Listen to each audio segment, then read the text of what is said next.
علیکم لسنرز، شروع کرتے ہیں آج کی سٹوریز اللہ کا بابرکت نام لے کر جو انتہائی عالی رتبہ اور بہت جلیل القدر ہے۔ آئی ہوپ آپ سب لوگ بالکل ٹھیک ہوں گے اور شروع کرتے ہیں آج کی خوفناک کہانیاں۔ یہ سٹوری میرے ساتھ شیئر کی ہے ختیجہ نے۔ ختیجہ کہتی ہیں کہ میں لاہور میں رہتی ہوں اور میانی صاحب قبرستان کا ایک حقیقت پر مبنی سچا واقعہ شیئر کرنا چاہتی ہوں جو کہ میرے خود کے ساتھ پیش آیا۔ جدھر میرے دادا ابو اور دادی اماں کی قبر ہے ادھر ایک بہت بڑا پیڑ ہے۔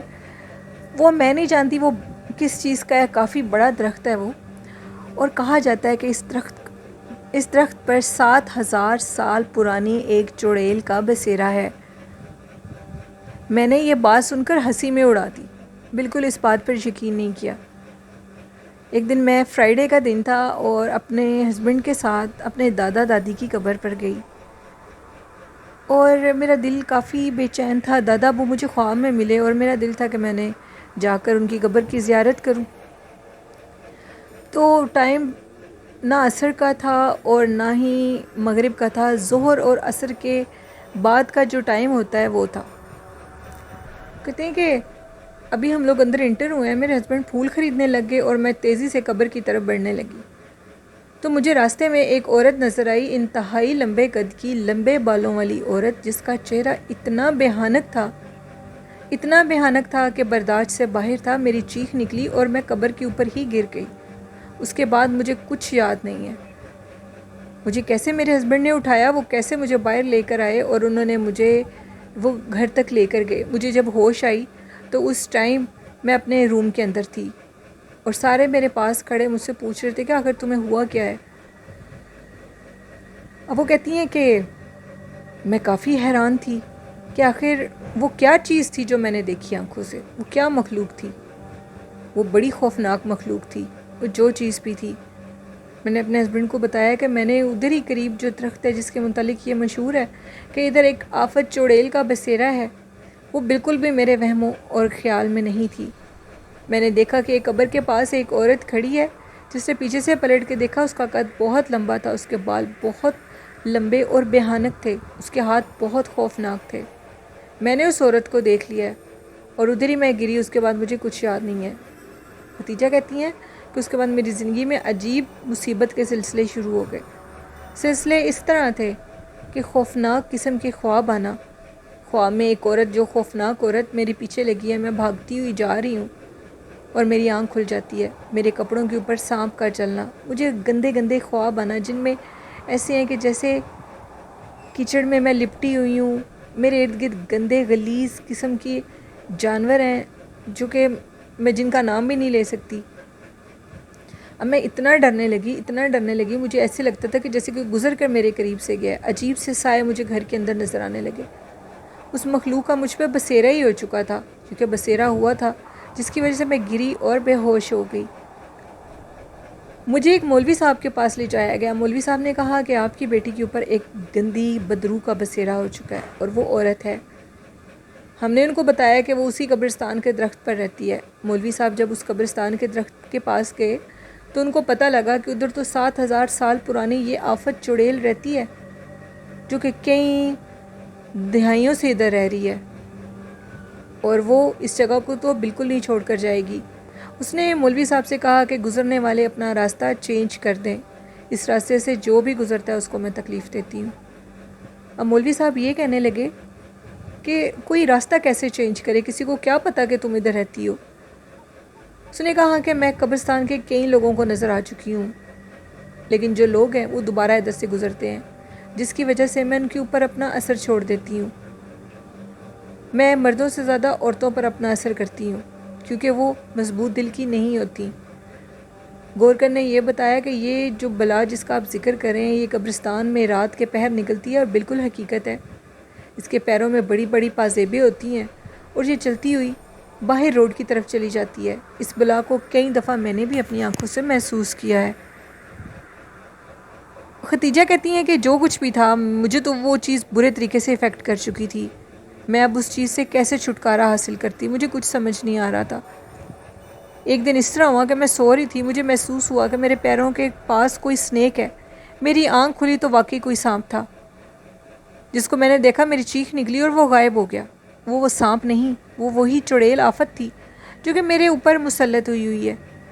پھر مجھے ایک بہت بڑے عامل کے پاس لے جایا گیا۔ انہوں نے مجھے کچھ تعویذات دیے، مجھے نہلایا دھلایا، نہانے کے لیے کچھ تعویذ دیے، اور میں نے ان تعویذوں کو اپنے پاس رکھا، ان سے نہائی۔ انہوں نے مجھے، وہ کہتے ہیں کہ ایک جنگلی بکرا ہوتا ہے جس کی کھال انہوں نے مجھے دی اور کہا کہ اس کھال کو تم نے تعویذ بنا کر اپنے گلے میں ڈال لینا ہے، بس اس کے بعد تم دیکھتی جانا کیا ہوتا ہے۔ انہوں نے ایسے ہی کیا، انہوں نے وہ جو بکرا تھا اس کی کھال رکھ لی، اور وہ کہتی ہیں کہ میں اس کے بعد وہ مخلوق مجھے 1 سے 2 دفعہ خواب میں نظر آئی۔ 3-4 ماہ میرے وجود کے اوپر اس تعویذ کے باوجود بھی اثر رہا، لیکن 3-4 ماہ کے بعد میں مکمل طور پہ ٹھیک ہو گئی۔ کوئی بھی جنات کا اثر، کسی قسم کا کوئی اثر میرے اوپر نہیں ہوا۔ پھر ایک دفعہ میں کھیتوں کے پاس سے گزر رہی تھی، میں اپنے گاؤں گئی ہوئی تھی، تو مجھے لگا میرے پیروں کے نیچے کوئی چیز آ گئی ہے۔ میں نے جیسے ہی نیچے سے دیکھا تو وہ کسی اسنیک کے یا کسی اور چیز کے انڈے تھے۔ مجھے وہ انڈے سانپ کے لگ رہے تھے۔ میرے دیکھتے دیکھتے میرے پیچھے سے ایک سانپ نکلا جس نے بڑی تیزی سے میرے پیروں پر ڈس لیا۔ میں چیختی بھی لگتی رہی، کسی کو کچھ پتہ نہیں تھا، میں بے ہوش ہو چکی تھی۔ مجھے جب اٹھا کر گھر لایا گیا تو میرے پیروں کے اوپر سانپ کے کاٹنے کے نشان تھے۔ مجھے ڈاکٹر کے پاس لے جایا گیا تو انہوں نے کہا کہ یہ اسنیک بہت زیادہ زہریلا نہیں تھا، اس لیے ان کی جان بچ گئی ہے۔ وہ کہتی ہیں کہ اس کے بعد میری زندگی میں پھر مصیبتیں شروع ہو گئیں۔ مجھے ساون کی ایک مخصوص تاریخ پر آ کر، جب بھی ساون کا مہینہ آتا تھا تو مجھے اسنیک کاٹتا ہے، اور مجھے وہ اسنیک سال میں 1 دفعہ ضرور آ کر کاٹا کرتا ہے۔ آج تک میری اس مصیبت سے جان نہیں بچ سکی۔ کچھ لوگوں کے مطابق وہ سانپ نہیں، وہ جن ہوتے ہیں جن کے بچوں کو ہم لوگ بے خیالی میں مار دیتے ہیں اور وہ لوگ ظاہر ہو جاتے ہیں، وہ جنات ظاہر ہو جاتے ہیں۔ میرے گلے میں آج بھی وہ جنگلی بکرے کی کھال ہے۔ جنات سے تو میری جان بچ گئی، لیکن وہ مخلوق جس سے میں جان بچانا چاہتی ہوں، جو کہ ایک سانپ کے روپ میں آ کر مجھے ڈس لیتا ہے، اس سے میری جان بالکل نہیں بچ پاتی۔ پتہ نہیں یہ وہی جنات ہیں جو کہ میرے اوپر حاوی تھے، وہی چڑیل جو مجھے قبرستان میں نظر آئی تھی، یہ اسی کا کوئی کام ہے، یا یہ جو غلطی مجھ سے ہوئی یا وہ کوئی جن ہے۔ پھر مجھے ایک اللہ والے ملے، ان کو میں نے اپنی ساری بات بتائی۔ انہوں نے کہا کہ یہ کوئی سانپ نہیں ہوتا، یہ جن ہوتے ہیں جو کہ سانپ کے روپ میں رہتے ہیں اور عبادت کرتے ہیں۔ ان کو بہت غصہ آتا ہے اگر کوئی ان کو چھیڑے یا ان کو تنگ کرے یا ان کے بچوں کو مارے۔ اگر کوئی ان کے ساتھی کو بھی کوئی مار دے یا ان کے بچوں کو مار دے تو یہ اس انسان سے جب تک وہ انسان زندہ رہے گا اس سے بدلہ لیتا رہے گا۔ اور یہ کوئی جن ہے، انہوں نے اس جن کو قابو کرنے کے لیے مجھے ایک درخت کے پتے لا کر دیے اور کہا کہ ان پتوں کو تم نے اپنے پاس رکھنا ہے اور ان پتوں سے نہا لیا کرو۔ کئی سال وہ پتے میرے کمرے کے اندر موجود رہے۔ ہر سال وہ مجھے نئے پتے دیتے تھے، اور وہ جب ساون کا مہینہ آتا تھا تو میرے کمرے کو ان پتوں سے بھر دیتے تھے۔ پھر وہ سانپ نہیں آ سکتا تھا۔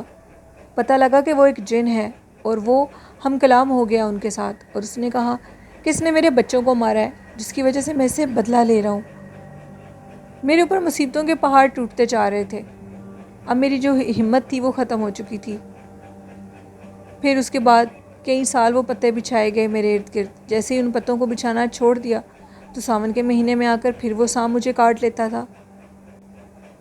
آج تک وہ سانپ مجھے کاٹ رہا ہے، میری اس سے جان نہیں بچ سکی۔